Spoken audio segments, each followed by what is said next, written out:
आपने अपनी शोहरत के लिए मसलन नशीनी और मुशायरों में शिरकत के लिए कभी किसी से कोई सौदा नहीं किया, ना बैरून मुल्क मुशायरों की दावतनामों के लिए किसी के सामने लिल के न तड़पे, न नाजायज़ सिफारशी हथकंडे इस्तेमाल किए।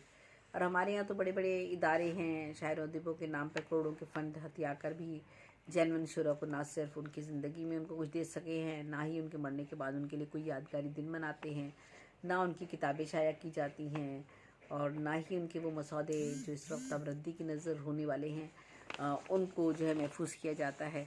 तो जो पजीराई भी दी जाती है शौहरा दबा को, या तो उनके ख़ानदान वाले अगर पैसे वाले हैं तो वो उनके लिए कोई प्रोग्राम मुनक्किद कर लेते हैं, या उनके अहबाब अगर कोई हों, या अवाम जो पजीराई देती है वही उनकी पजीराई होती है। जैसे कि अतर नफीस के लिए भी उनका मजमू कलाम जो था वो अहमदुद्दीन कासमी साहब ने शाया करवाया।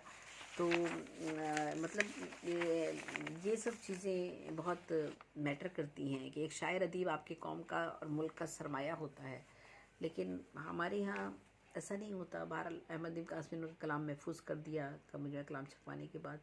सहमाई एक अदबी जरीदा था सीप, उसने भी आपके ऊपर एक शुमारा निकाला और आपकी शायरी के हवाले से खुसूसी शुमारा शाया किया, जिसमें चंद लोगों ने अपनी राय का इजहार किया, कुछ मकाले लिखे, जिसमें अब्दुल अलीम भी थे, साकी फारूकी थे, सलीम अहमद साहब थे।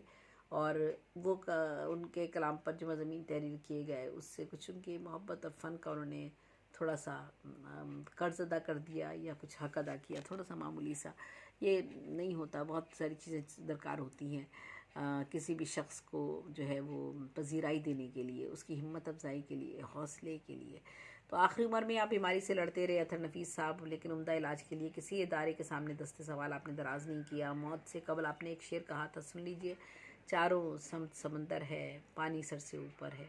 तो इस कैफियत को तो वही महसूस कर सकता है जो इतने कर्ब और तकलीफ़ से गुज़र रहा हो। अगर आप समंदर में अगर चारों जानिब समंदर में डूब रहे हों और चारों जानिब पानी ही पानी हो, सर से भी ऊपर पानी हो, तो आप उस कैफियत का अंदाज़ा इस शेर से लगा सकते हैं।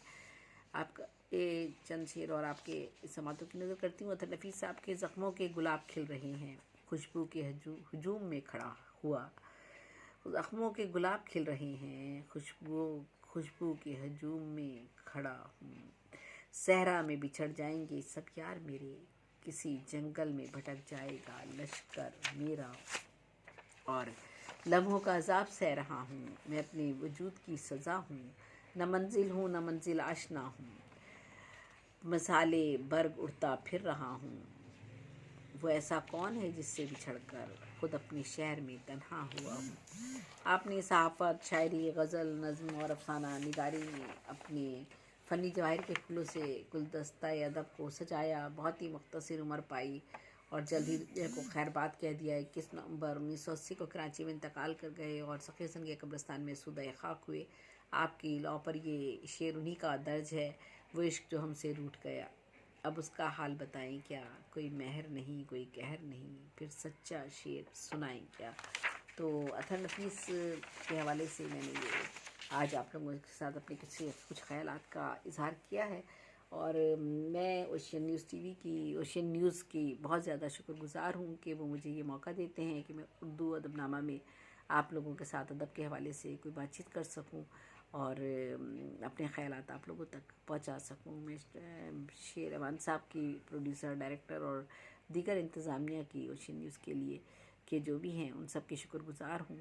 और आप सबकी समातों की भी मैं शुक्रगुज़ार हूँ कि जिन पर ये मैं अपनी चीज़ें शेयर करती हूँ और आप लोग उसे सुनते हैं, उस पर तवज्जो देते हैं, कुछ के मुझे कमेंट्स आते हैं।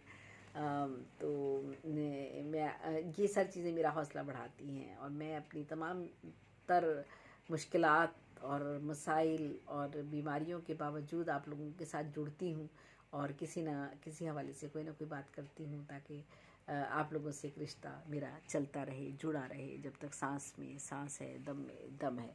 तो इजाज़त दीजिएगा ज़ैब सज़ेबी को और दुआ कीजिए मेरे लिए, अल्लाह ताला ज़िंदगी और सेहत दे और आप सब लोगों को भी अल्लाह ताला हिफ्ज़ व अमान में रखे, आमीन। इंशाअल्लाह फिर अगले प्रोग्राम में आपके साथ शामिल होंगी।